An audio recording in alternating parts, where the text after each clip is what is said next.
Nós ainda continuamos no embalo da mesma palavra, essa definição bonita de que Deus é amor. Eu particularmente penso, minha gente, que todas as vezes que nós estamos diante de alguém, nós temos dois desafios. Encontrar o outro de verdade é o primeiro deles. E o segundo é a gente deixar cair as máscaras que muitas vezes impedem o nosso encontro.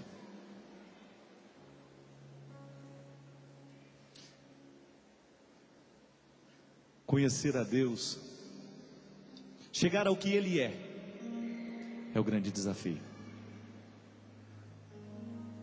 Ter a força do nosso discurso, a capacidade de retirar as máscaras que tantas vezes nós colocamos em Deus.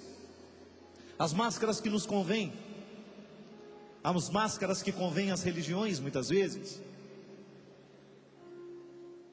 Muitas vezes não saímos debaixo da mesa porque ainda não acreditamos no amor daquele que nos chama para sair. Muitas vezes não somos capazes de sair debaixo da mesa porque ainda estamos como a caricatura de Deus e não a sua verdadeira face. Por isso nós precisamos aprender o tempo todo quem Ele é.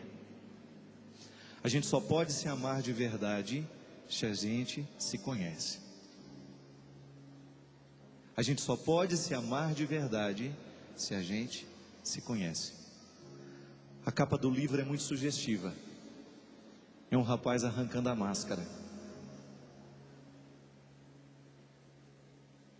É uma pessoa arrancando a máscara.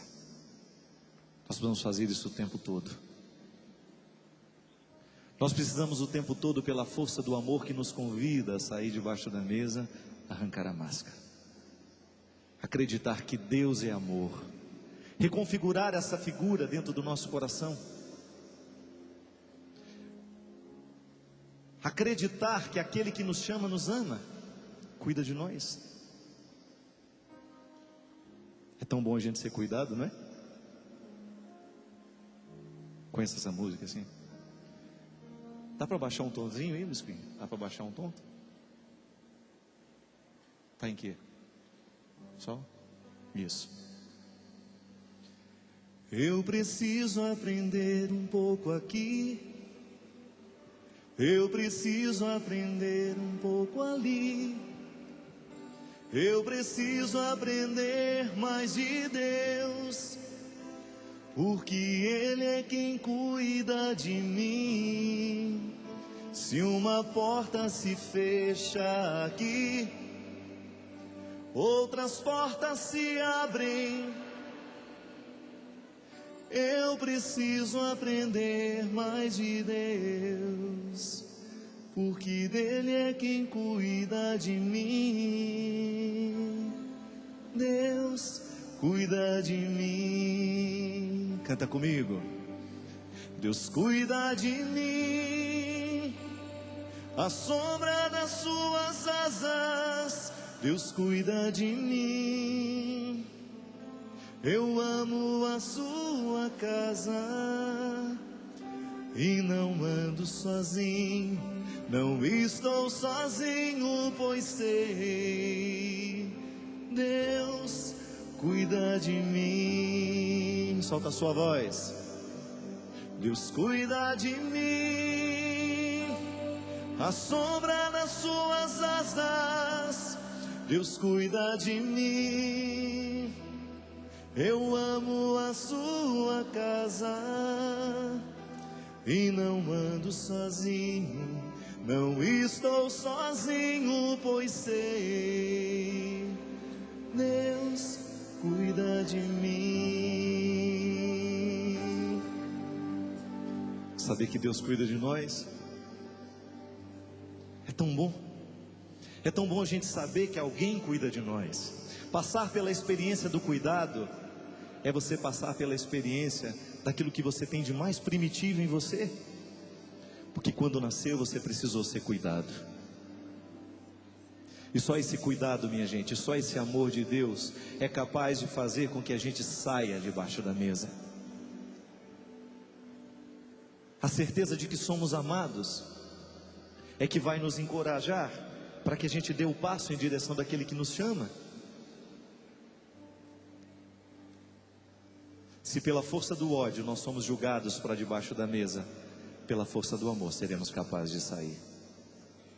De você saber que ao sair dali, alguém cuida de você.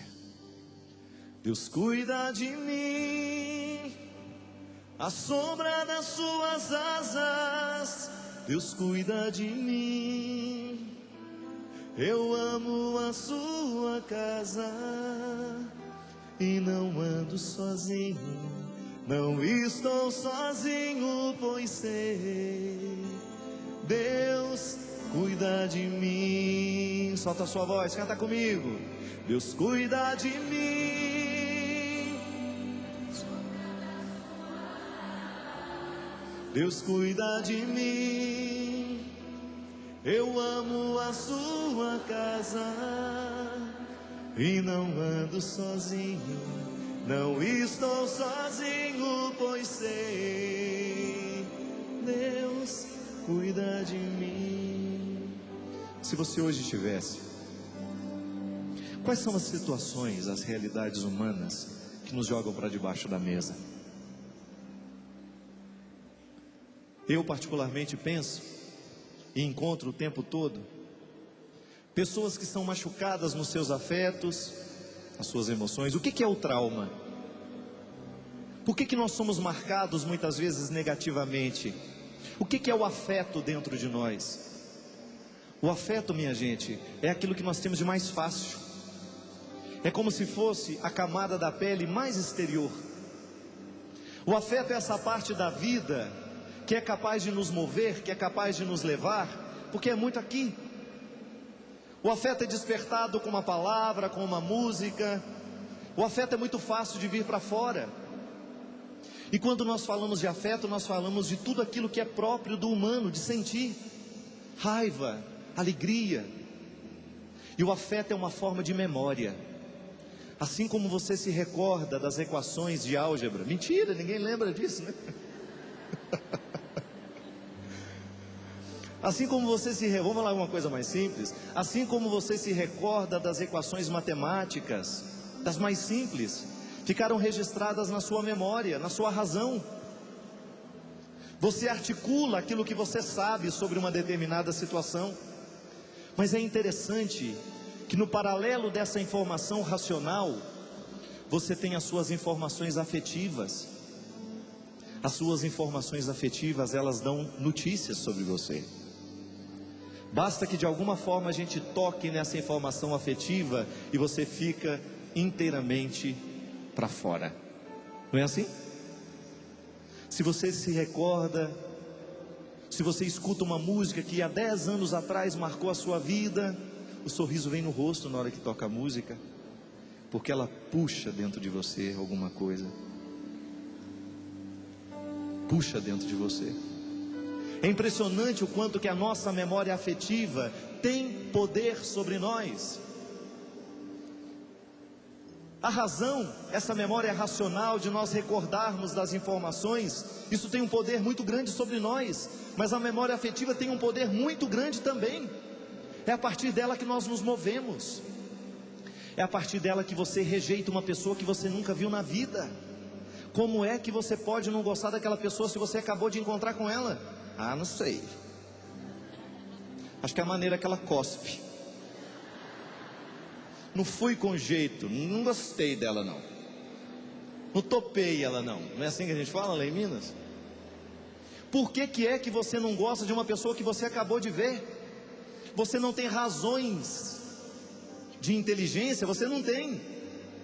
Porque o que é a razão de inteligência para eu não gostar de alguém? Aquilo que eu já sei sobre ela, aquilo que ela falou, aquilo que eu vi, aquilo que ela me fez. Isso é razão, que você tem dados, informações. Mas como é que você pode não gostar de uma pessoa que acabou de chegar na sua vida? Você encontrou com ela e já não foi com a cara dela. Memória afetiva. Ela deve ter alguma coisa de você mesmo que você não gosta em você. Ou ela deve ter alguma coisa do seu pai que você não gosta nele, ou ela deve ter alguma coisa daquele seu irmão que você não gosta, ela deve ter alguma coisa da sua mãe que lhe recorda, mas sobretudo, a memória afetiva, ela tem o poder de nos mostrar a nós mesmos no outro. Você olha para o outro e vê você. E aí? Da mesma forma como você pode gostar de alguém sem nunca ter tido nada. Encontrou, meu Deus, mas como que eu gostei dessa pessoa? Eu fiquei com vontade de ficar perto dela. Memória afetiva. São os cordões interiores nos ligando, são os cordões interiores nos costurando. Gente, Jesus o tempo todo utilizava-se dessa capacidade de ser amável, porque ele tinha isso tudo muito consciente nele. Jesus era um homem muito consciente das suas capacidades.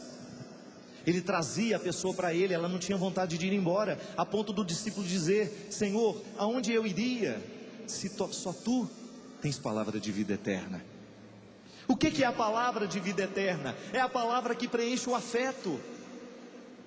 Martin Buber, grande nome da filosofia personalista, dizia que cada vez que nós nos encontramos com uma pessoa, está no livro também, viu? Depois você pode ler. Cada vez que você se encontra com uma pessoa, do encontro entre o eu e um tu, nasce uma terceira, que nós chamamos de nós. E é interessante porque o que é o nó na corda? O nó é a junção das duas pontas. Já não é uma corda só, são as duas, mas elas não deixaram de ser as cordas que eram. Elas se juntaram e formaram um nó. Veja bem que as duas particularidades estão preservadas. Aquela corda não deixou de ser a corda que era, essa corda não deixou de ser a corda que era, e juntas elas formam um nó. O encontro é assim. Nós nos apaixonamos uns pelos outros, é por isso.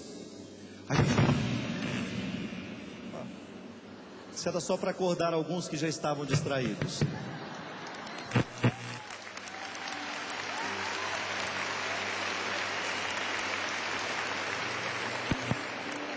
Sabe o que é? É que a Salete estava próxima do microfone e o neném dela está chutando muito ultimamente.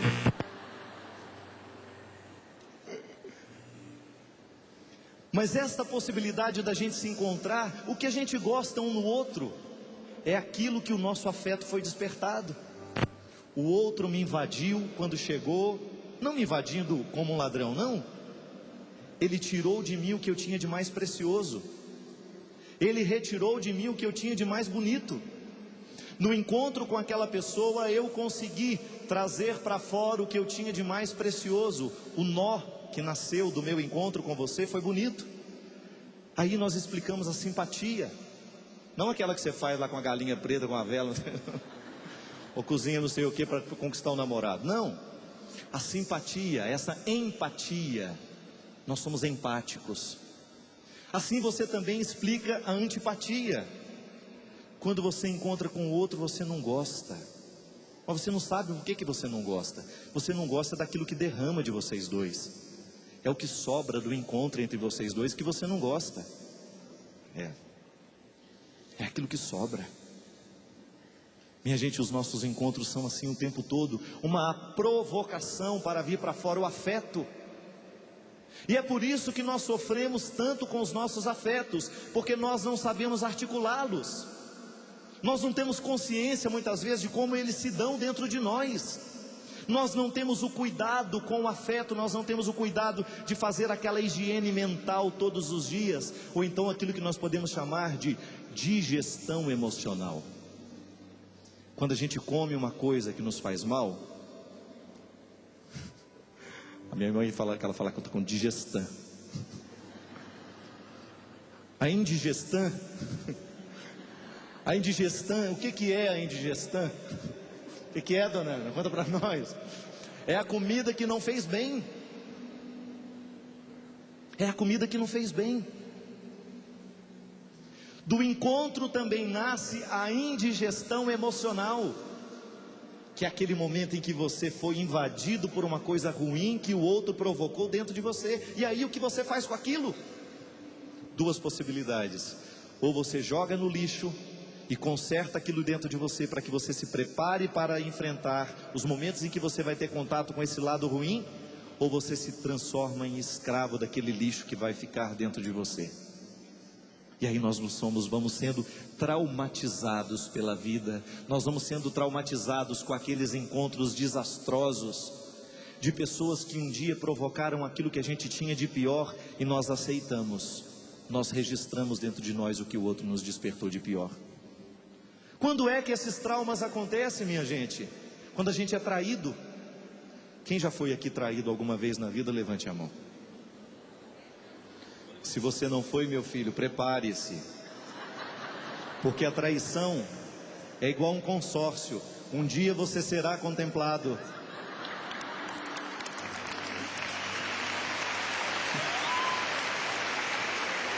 Ela virá dos seus amigos, ela virá dos seus inimigos, ela virá do seu cônjuge, do seu marido, da sua mulher, do seu filho. A traição virá. Até Jesus foi traído. Mas aí eu pergunto, o que eu faço com a traição que eu recebo? O que eu faço com a traição que eu recebo? E a traição, minha gente, ela é tão dolorosa na nossa vida, que ela tem o poder de nos jogar para debaixo da mesa. A gente tem vergonha da gente mesmo. Ser traído é uma sensação que você tem de ter perdido o seu valor, porque você relativiza, o outro relativizou o seu valor no momento em que lhe traiu. Então você, ao observar a traição que lhe foi feita, você corre o risco de colocar em questão o valor que você tem também. Aí existem dois aspectos da traição. Aquele que lhe traiu, agora vai lhe dar a oportunidade de lhe trair também. Porque se você entra debaixo da mesa por causa da traição que você recebeu, você está cometendo contra você a pior de todas as traições. Uma coisa é ser traído pelo que está de fora, outra coisa é você ser traído por você mesmo, por aquele que está de dentro. Combater os inimigos que estão de fora é fácil. Quero ver você combater o inimigo que está aí dentro. Olhar para ele, olhar para você mesmo depois do momento da traição e redescobrir o seu valor como pessoa. Não deixar que a traição do outro se registre dentro de você como uma emoção negativa, como um afeto negativo. Pode ter doído tanto que doeu, mas não tem que doer a vida inteira, porque senão o seu inimigo continua sendo a vida inteira. O seu traidor vai continuar lhe traindo a vida inteira, porque ele legitima a presença dele dentro de você, através de você mesmo. Quantas vezes você já foi enganado, passado para trás? Já não temos dedos para contar de quantos barrancos despenquei, ou quantas pedras me atiraram, ou quantas me atirei. Quanta farpa, quanta mentira, quanta falta do que dizer. Sempre é tão easy de viver, mas o teu amor me cura de uma loucura qualquer. É assim? Já não tenho dedos para contar de quantos barrancos despenquei. Ixi, e é cada de roubada de barranco que a gente leva. Cada derrubada de barranco que a gente leva nessa vida, minha gente. Não é brincadeira não. Começa a lembrar que você estava achando que estava a Miss Mossoró e de repente, buf, despenca lá de cima e sai catando a chapa, porque até saiu da boca. Estava lá no topo, de repente, buf. E aí? O grande problema não é cair, é não saber levantar. Os barrancos existirão e quando você menos imaginar, alguém vai te esbarrar e você vai cair. É inevitável. E quantas pedras já lhe atiraram? Mas é muita pedrada que voa o tempo todo. Quanta fofoca fizeram a seu respeito? Ixi! E o quanto que essa fofoca já machucou você? Eu vou para aí mesmo. Eles falaram que não pode não, vou andar. Quantas pedras já machucaram você?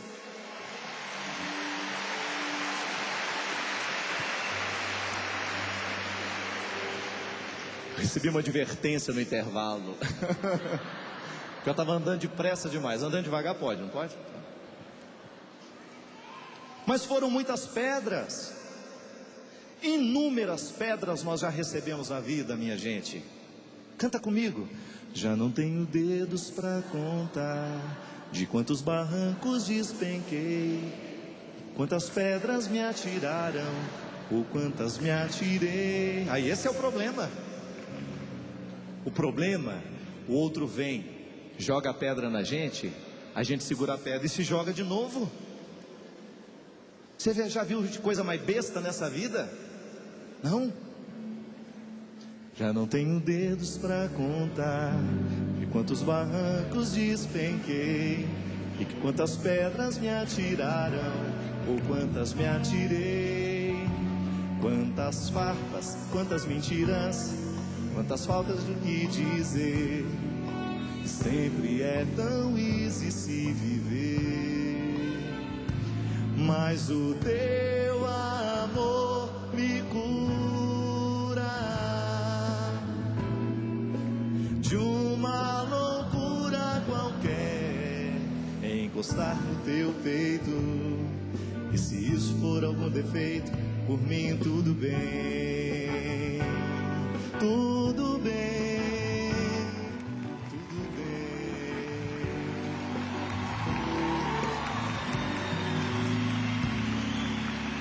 Aí, o problema não está no outro que nos joga a pedra. O problema está em nós recolhermos a pedra que o outro nos jogou e ficar se julgando o tempo todo. Pode observar, minha gente, quantas vezes os seus afetos lhe traem, a sua emoção lhe aprisiona, lhe joga para debaixo da mesa, porque você não é capaz de jogar a pedra fora. Quem já recebeu um cheque sem fundo aqui?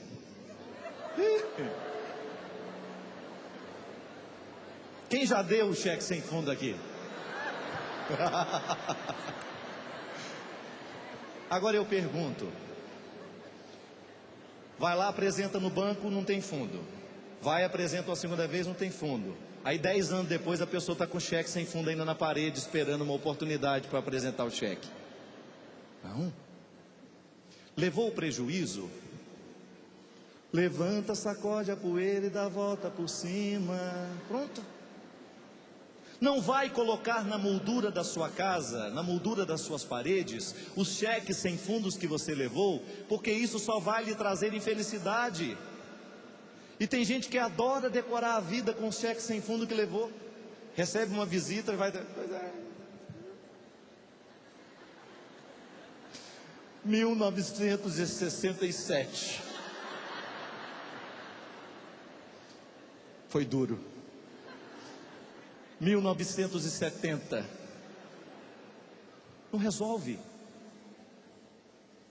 A melhor coisa que tem é você jogar fora.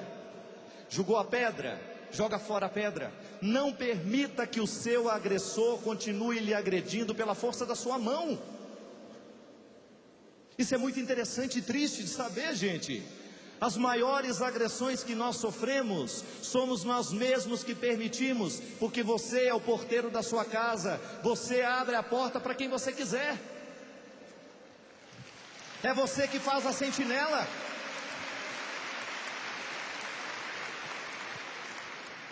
Quantos afetos estragados dentro de nós, coisas que nós já deveríamos ter vomitado há muitos anos atrás, coisas que nós já deveríamos ter jogado fora há muito tempo atrás e não julgamos. A gente vai guardando, e quanto mais guarda, mais feia a pessoa vai ficando, e ela nem abre a boca para falar. Eu tenho uma mágoa, padre, que não tem nada nesse mundo que tira de mim. Então morra com a sua mágoa, que ela vai te matar, você pode ter certeza disso. Pode ter certeza disso. Minha gente, no momento em que o seu coração se ocupa do ódio, esqueça, você não será capaz de amar ninguém. porque o coração não consegue se ocupar de amor e ódio ao mesmo tempo, não. Quando você faz a opção pelo ódio, as pessoas que você precisa amar ficam no prejuízo. Se o seu coração de mãe ainda está marcado pela traição daquele marido há mais de 20 anos atrás, se o seu coração ainda não foi capaz de se libertar desse sentimento negativo, doentio, é possível que seus filhos tenham sido privados do seu amor de mulher.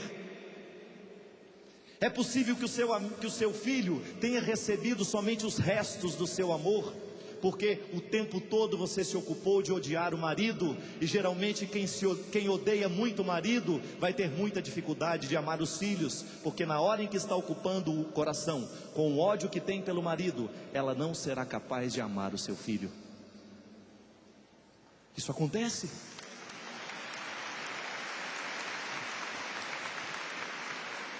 E nós só seremos capazes de sair debaixo da mesa se nós estivermos diante de um valor.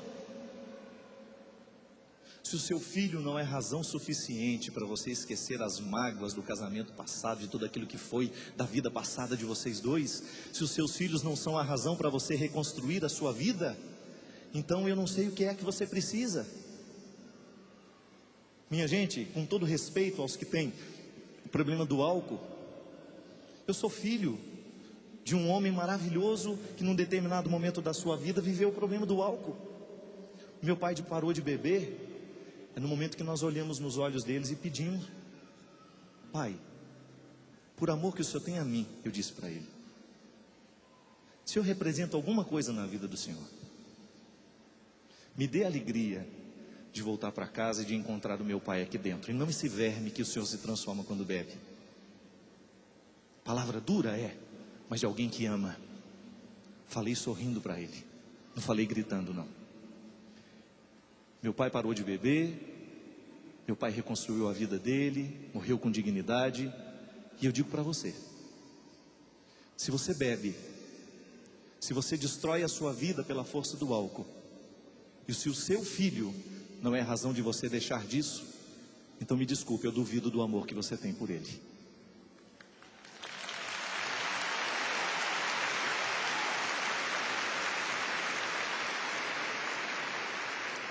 Mas a minha dúvida não é tanto problema para você não. Eu não faço parte da sua vida. Eu estou duvidando de uma hipótese. Eu não lhe conheço. Se eu duvido do amor que você tem pelo seu filho, isso não lhe causa nenhum problema. Por uma razão muito simples: eu não faço parte da sua vida, eu não entro na sua casa, você não me enxerga todos os dias. O seu problema é se o seu filho duvida do amor que você tem por ele. Uma vez, minha gente, eu atendi uma senhora que me contou assim: padre, a minha vida foi totalmente destruída por causa do álcool. Desde muito cedo, o meu marido bebia, chegava caído em casa, até que um dia, padre, nós temos dois filhos exemplares, dois filhos maravilhosos que procuraram viver o oposto do pai. E teve um dia, padre, que o nosso filho de 13 anos foi para uma festa com os amigos, uma festa de aniversário, de adolescentes, de crianças quase. E ele chegou meia-noite, padre, totalmente embriagado, a ponto de nós precisarmos levá-lo para o hospital. Totalmente destruído pelo poder do álcool. Meu filho, que parecia um menino ainda, padre, embriagado, falando coisas absurdas dentro da nossa casa, como se fosse uma pessoa que nós não conhecêssemos, agredindo todo mundo, jogando para fora uma agressividade que a gente não sabia que ele tinha. E naquele momento, padre, eu vivi uma das cenas mais tristes na minha vida de casada com meu esposo.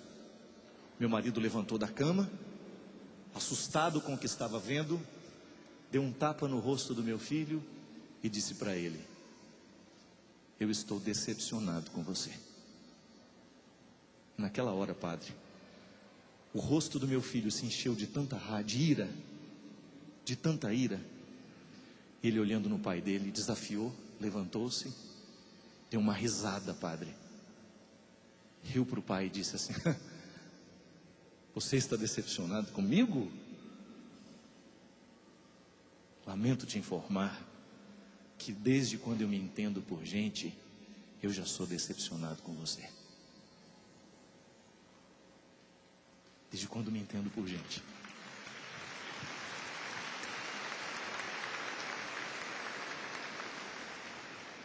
Esse é o poder do álcool, minha gente, sequestrando os nossos pais das nossas casas.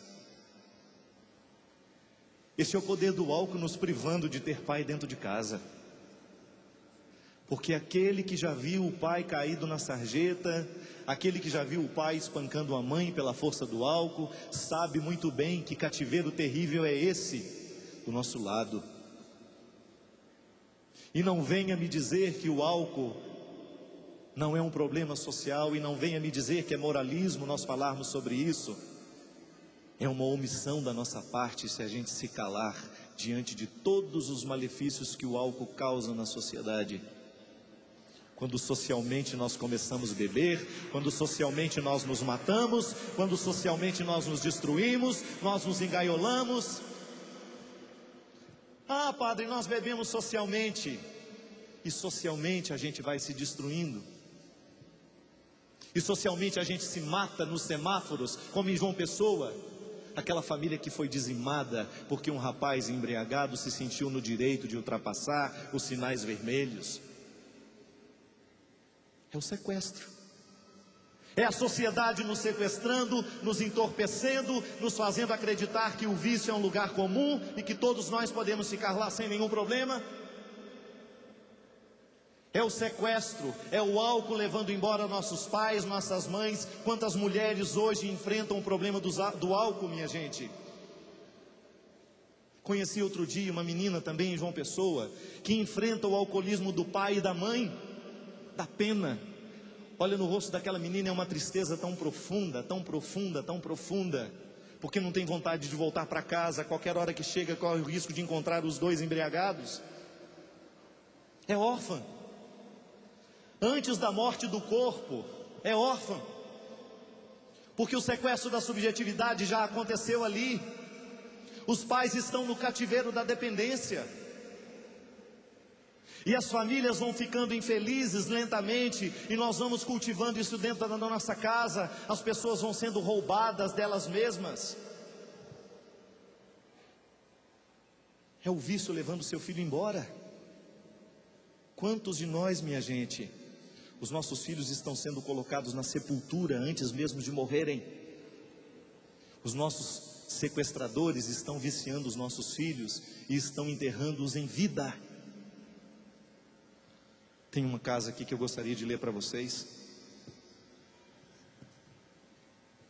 O quarto era sombrio. A vida de quem o habitava também não parecia um espaço humano. Não insinuava vida, estímulo para a felicidade. Recordava-me os lugares reservados para colocar os nossos esquecimentos, coisas que não necessitam estar à vista, depósito de objetos sem utilidade. E a mulher me disse: este é o quarto do meu filho. Revelou-me com voz embargada, cheia de tristeza, aquela mulher nem jovem nem velha. Na confissão quase envergonhada de que aquele lugar estranho era o lugar da casa reservada ao seu filho, a mulher parecia pedir socorro, como se estivesse contado ter descoberto o lugar do cativeiro do filho sequestrado. Não era um cativeiro longe dos seus olhos. Não era como nas histórias clássicas de sequestro, em que os sequestradores escolhem um lugar distante para manter a vítima em estado de rendição. Era dentro da própria casa que os sequestradores mantinham o seu filho amado em condições inumanas. Olhou-me com indignação, como se quisesse justificar-se de permitir aquele absurdo. Meu filho dorme aqui, padre, repetia com tristeza. Parecia querer e acreditar em motivos desconhecidos, estranhos à razão humana, que pudessem justificar a escolha de seu menino. As drogas o sequestraram. Vítima da dependência química, aquele menino dotado de inteligência rara entregou-se aos absurdos maus tratos que os entorpecentes causam na vida humana. O vício chegou de mansinho, assim como tudo na vida. Um cigarro hoje, uma cerveja amanhã, Drogas mais leves no início, depois as mais pesadas, e aos poucos, bem aos poucos, os sequestradores foram assumindo o controle de sua vida. Violência, roubos, tudo que antes era inimaginável na vida do menino tornou-se real. A droga o fez assumir uma personalidade estranha, alheia, porque provocou nele o esquecimento de quem ele era. Sequestradores costumam fazer isso com seus sequestrados. Meu pai voltou à vida no dia em que eu olhei nos olhos dele e disse: você é meu pai. Você não tem o direito de esquecer que você é meu pai. Recorda-te de quem és. E quem sabe, no momento em que você se recorda de quem você é, você descobre uma razão para recomeçar. Olha para aqueles que você ama. Olha para aqueles que lhe querem bem. E se isso não for razão suficiente para que a sua vida seja modificada, para que você abandone o que lhe mata, então você terá que esperar cair do céu a razão. Não, razões de mudança despertam é na vida, é na pedra. É aqui neste momento em que eu tenho que descobrir a razão para continuar vivo aqui. Quantas vezes nós somos julgados para debaixo da mesa por causa da morte? Perdemos alguém que nos é precioso. Gente, no momento em que alguém morre na nossa vida, é como se nós fôssemos julgados para debaixo da mesa. É um sequestro. É o acontecimento nos sequestrando das nossas possibilidades. A gente só será capaz de refazer a vida depois da morte de alguém importante é se nós olharmos para quem ficou vivo. Não é verdade? Você já perdeu um filho, sabe disso? Você só será capaz de continuar a sua vida. Você só será capaz de continuar a sua história se você olhar para os que ficaram. E você descobrir que ainda existe uma razão para sair dali. Nós não podemos ficar reféns, sequestrados das nossas tristezas. Não, eu não posso permitir que a minha tristeza se transforme em depressão, porque hoje é assim, né? Qualquer tristezinha os médicos mandam a gente tomar remédio. A gente é daquele tempo que comia um pedaço de queijo com goiabada e ficava tudo ótimo. Já comia chorando, já acabava rindo. Começava comendo chorando e terminava rindo. Minha gente, a vida se apresenta para nós às vezes de forma tão trágica. Mas e aí? Como é que você reage? Vai permitir que o trauma se instale dentro de você? Ou você vai transformar a vida? Você vai transformar o acontecimento em fonte de aprendizado? Olha a Patrícia está aqui. Aquele telefonema que mudou minha vida, criatura. A família toda num estado total de desespero, porque a pequena Gabi tinha sido morta. Padre Fábio me deu uma resposta. Por que a minha filha foi embora tão cedo, padre? Eu não soube dizer. E ainda não disse para a Patrícia por que foi. Mas ela aprendeu sem que ninguém respondesse, que o melhor jeito de ressuscitar a Gabriela é ela continuar viva, vivendo pelo Igor,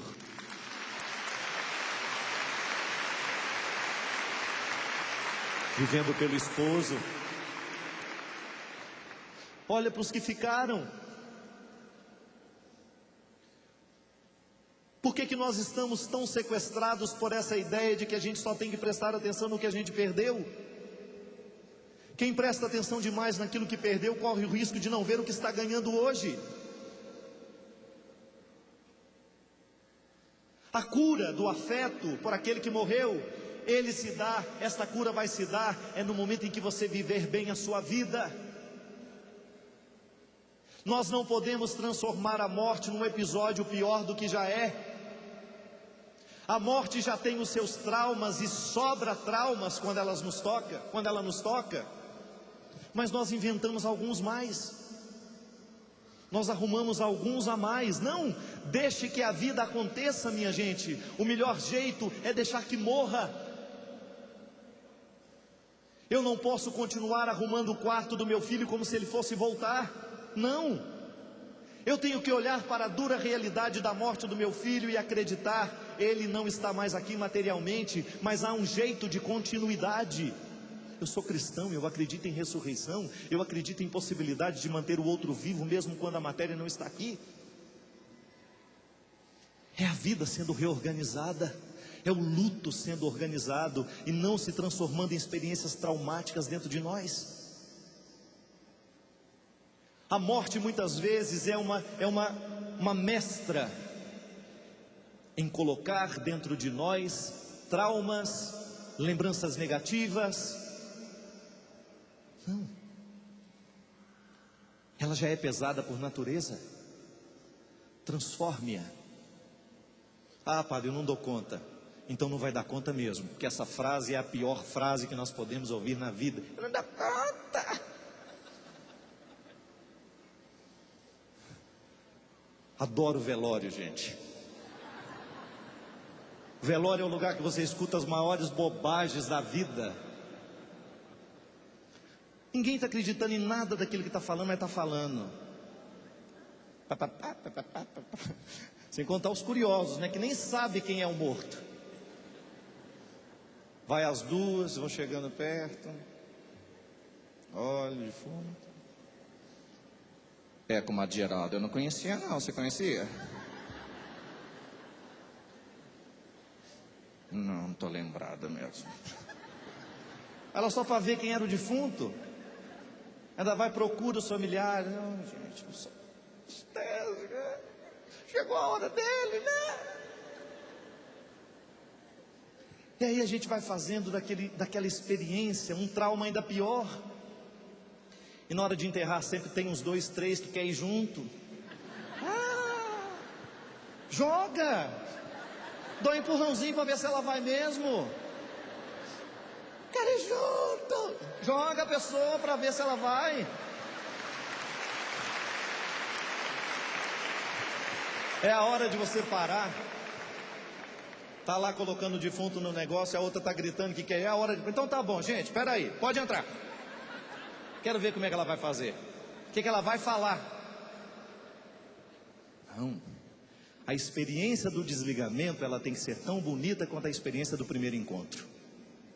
Você não sabe quanto tempo você tem ao lado das pessoas, mas você tem que aprender. Eu tenho que aprender. Nós temos que aprender a viver conjugando o tempo que é possível. Eu não tenho como me ficar fixado naquilo que eu não tenho mais. É lamentável, gente, nós vamos chorar mesmo, nós vamos sofrer, mas o sofrimento, o choro, ele não pode se transformar em traumas na nossa vida, que depois nós traumatizamos os nossos filhos. Você pode observar que os seus medos da morte, você deixa como herança para os seus filhos. Cura isso dentro do seu coração, modifique o jeito de interpretar a morte, para que você não continue traumatizando os que vierem depois de você. É pedra que a vida nos manda, é derrubada no barranco. Quando você menos imagina, você está ali, vivendo tudo de novo. E aí? Como é que nós vamos encarar essa vizinha? Porque morte é vizinha, está aí. Está o tempo todo rondando, porque um dia vai, todo mundo vai, não adianta. É igual consórcio. Um dia você será contemplado. E na hora da contemplação? E aí? Muitas vezes, minha gente, nós vemos famílias inteiras entrando debaixo da mesa porque alguém morreu. É aquela incapacidade de se liberar, de deixar que a vida continue. Uma das coisas mais bonitas que nós podemos aprender é a gente dar o passo adiante mesmo sem saber o que vai ser. Quanta coisa você achava que seria insuportável naquele momento, porque estava vendo a vida somente com os olhos daquele momento. Eu sempre digo isso, testemunho isso o tempo todo. A morte da minha irmã foi um dos momentos mais traumáticos da minha vida. Minha irmã saiu, estava viva, cheia de vida, bonita, de repente não existe mais. E você tem que arrumar isso dentro de você. Eu pensava, eu nunca mais vou conseguir me reerguer naquele momento. É porque eu olhava com os olhos daquele momento. Só que eu tenho que deixar que o tempo passe para mim, porque senão eu vou ficar fixado naquele momento. Você já imaginou Se Nossa Senhora, se João, se os discípulos que estavam no Calvário se recusassem a descer do Calvário, vamos ficar aqui, vamos chorar mais um cadinho, gente. O momento do sepultamento é o momento em que nós começamos a ressurgir para a vida. Por mais duro que seja o momento, teve que sepultar um filho. Eu sei que não é fácil.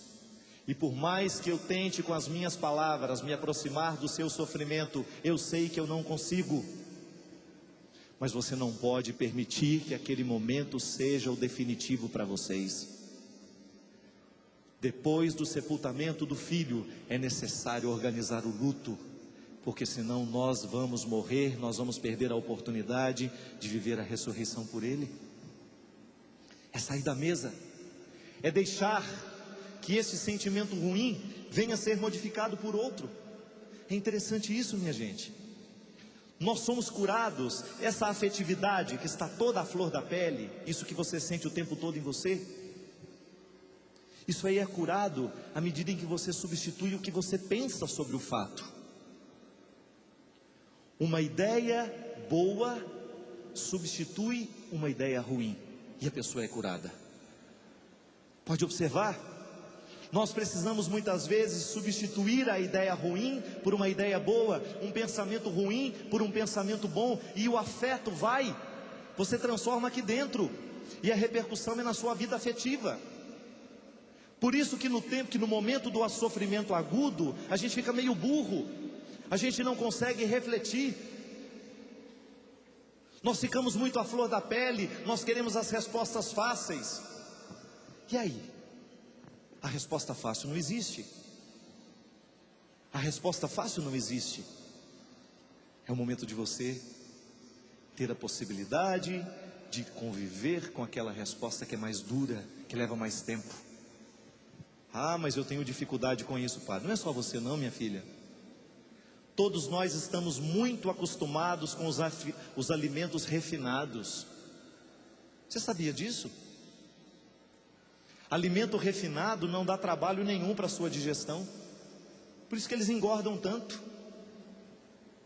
O organismo absorve rapidinho, muito rápido. Por isso que você tem que comer tanto ao longo do dia, porque o alimento que você ingere não é integral. Olha a diferença do nome, integral. Refinado. Fala comigo. Integral. Enche a boca. Refinado. Sai sem abrir a boca. Pode abrir. Refinado. Não gosto desse trem integral, não.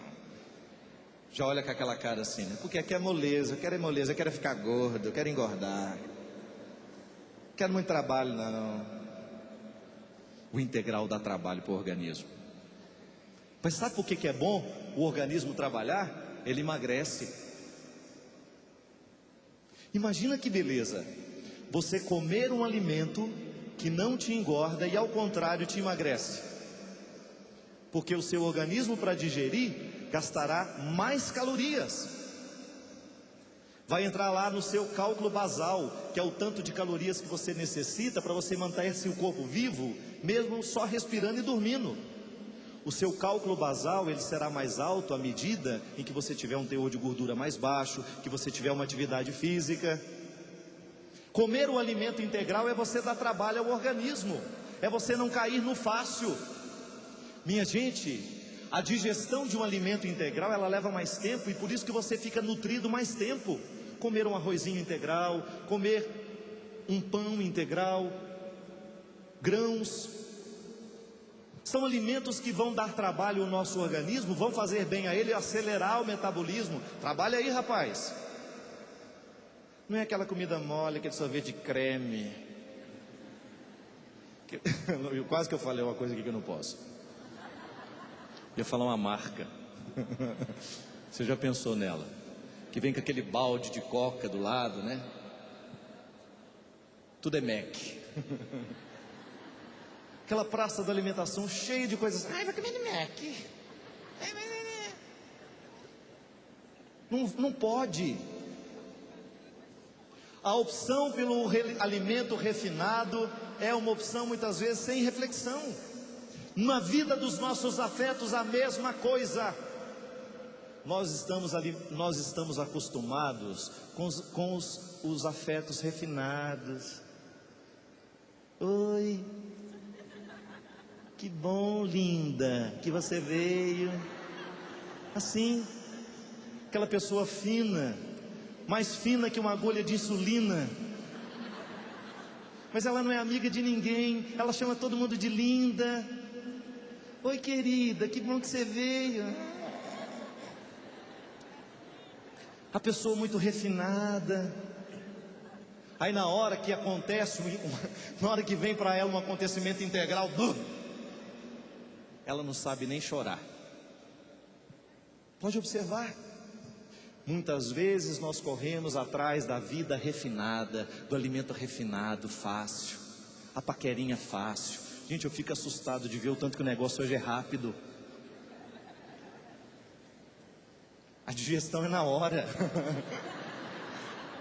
Baft, buft, buft. Pronto. Não troca nem o telefone depois. Imagina você uma pessoa que começa essa vida refinada aos 14 anos de idade, quando ela tiver 20. Quantas pessoas terão passado pela vida dela de maneira rápida? E o que ela fez com tanto sentimento? Porque não é possível que essa história de só beijar na boca não fique nada um no outro. Sempre fica aquele negócio. Isso aqui vai me ligar? Aí a sua amiga pergunta, ele ligou? Eu não, queria que também que ele ligasse. Mentira, estava louca que ele ligasse. Não é? O afeto muito refinado não dá trabalho não. Agora, minha filha, você que é mãe, você sabe o que é afeto integral. Duro de digerir, aguentar esse marido.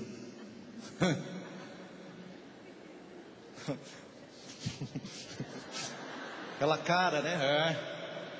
São 25 anos, padre. Você sabe muito bem do que eu estou falando, de alimento que leva tempo para digerir. Não é brinquedo não. Só que tem um detalhe: vocês que já ultrapassaram o cabo da boa esperança, vocês foram educados para o sentimento integral, para o afeto integral.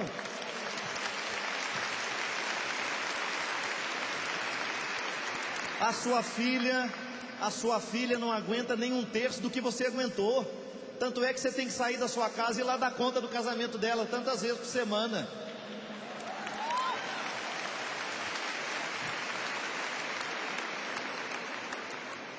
O seu filho corre o risco de não dar conta nem da metade do que você deu conta, porque ele está ingerindo o tempo todo sentimentos e afetos, ele está se alimentando de sentimentos muito refinados, muito rapidinho. Minha gente, em outros tempos o processo da conquista era demorado. Era aquele tempo de você selecionar do meio das moças. Eu lembro lá em Formiga era assim, você quer o coreto. Imagina um coreto bem grande, a banda tocando, gente, e nós igual palhaço andando para baixo, assim. Final, na hora de ir embora, aquilo ali ia durar umas 2 horas. Final de ir embora, já estava todo mundo indo assim, ó. Do tanto que rodava o coreto. Era a busca do amor, era a dança do acasalamento. Aí nós ficava, e na hora que passava a menininha que agradava a gente um pouquinho, a gente fazia aquela carinha para ela. Gente, essa rodinha no coreto, às vezes demorava 2 meses para a gente ter coragem de parar a menina. Tô mentindo não, pior que eu não sou tão velho assim não. Às vezes levavam 2 meses para a gente ter coragem de parar a menina, para perguntar o nome dela. Se vocês já sabiam o nome dela, já podia passar mais 2 meses rodando. Já era um grande acontecimento. Era difícil o negócio. Eu me lembro, as minhas irmãs tinham que chegar em casa 10 horas da noite. Outro dia fui convidado para uma festa que começava 00:30. Tá assim. Agora eu pergunto para vocês, por que nós estamos tão estragados nos nossos afetos? Por que nós estamos tão danificados nos nossos afetos? Por que nós estamos tão sequestrados nos nossos afetos? Por que que há tantas marcas? Gente, às vezes você pega uma menina de 16, 17 anos, ela já tem tanta marca negativa no coração dela, que uma mulher de 35 às vezes ainda não tem, porque está tudo muito cedo, muito rápido. Numa época em que se deveria estar sentando no colo do pai, já está sentando no colo do namorado. E o sequestrador leva, sabe por quê? Porque faltou guarita na entrada. Faltou guarita na entrada. Não temos o direito de abrir mão da responsabilidade de educar os filhos que Deus nos deu. Não temos que abrir mão.